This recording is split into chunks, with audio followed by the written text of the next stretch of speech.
नमस्कार। आज हम जिस चीज़ की बात करेंगे चेस्ट ट्रॉमा या छाती पे चोट लगना। मैं डॉक्टर हर्षवर्धन पुरी, मैं एक कंसल्टेंट चेस्ट सर्जन हूँ, थोरेसिक सर्जन हूँ मेदांता द मेडिसिटी गुरुग्राम के साथ।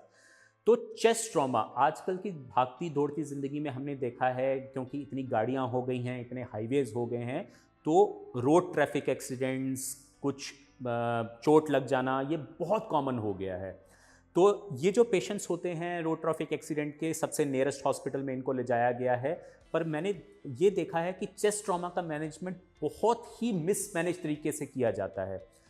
तो हम जब भी चेस्ट ट्रॉमा का पेशेंट हमारी इमरजेंसी में आता है तो उसको ट्रॉमा प्रोटोकॉल के अकॉर्डिंगली ट्रीट किया जाता है। इस ट्रॉमा प्रोटोकॉल में ABCDE करके कहते हैं, जिसमें एयरवे, ब्रीदिंग, सर्कुलेशन को सबसे पहले देखा जाता है, जो जान बचाने की कोशिश की जाती है। और उसके बाद उसका सेकेंडरी इवैल्यूएशन स्टार्ट होता है जब पेशेंट स्टेबलाइज हो जाता है।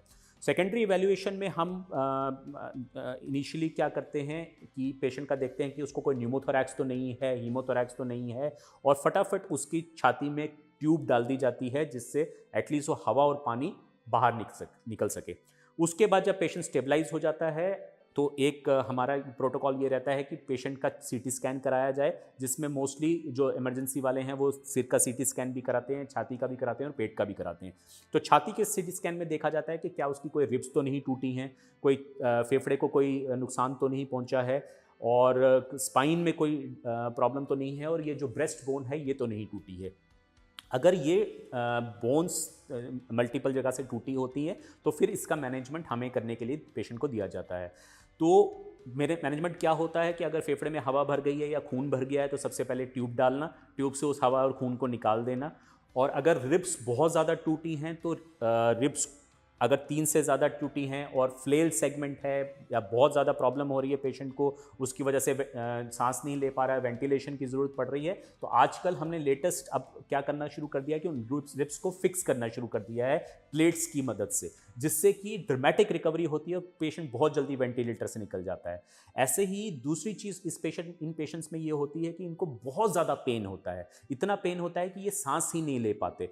तो एक जो चीज़ जादू की तरह इनमें काम करती है वो करती है एपिड्यूरल इंसर्शन। एपिड्यूरल क्या होता है, आपकी स्पाइन में एक छोटी सी तार डाल दी जाती है, जिसके थ्रू आपको दवाई दी जाती है पेन की, जो सीधा आपकी छाती में पहुंच जाती है और दर्द बहुत कम हो जाता है और पेशेंट बहुत जल्दी दर्द का निवारण हो जाता है उसका। इसको डालने से पहले हमें स्पाइन का इवैल्यूएशन कराना होता है, स्पाइनल सर्जन से क्लियरेंस लेना होता है, और ये थोरेसिक एपिड्यूरल डालने के कुछ ही घंटों के बाद पेशेंट का जो दर्द होता है वो रिलीव हो जाता है। तो ऐसा भी देखा गया है कि जो ड्रामेटिक रिकवरी होती है पेशेंट की, अगर वो वेंटिलेटर पे होता है तो बहुत जल्दी वेंटिलेटर से बाहर भी आ जाता है। तो ये multi modality treatment chest trauma के पेशेंट को मिलना चाहिए। इसीलिए हमारा जो निवेदन रहता है पेरिफेरल हॉस्पिटल से ये रहता है कि अगर आपके पास कोई पेशेंट आया और आपने उसको स्टेबलाइज कर लिया, उसके बाद उसको स्पेशलाइज ट्रीटमेंट के लिए किसी ऐसे सेंटर पे शिफ्ट कर दिया जाना चाहिए जहाँ पे ये ट्रीटमेंट अवेलेबल हो और पेशेंट बहुत जल्दी ठीक हो जाए।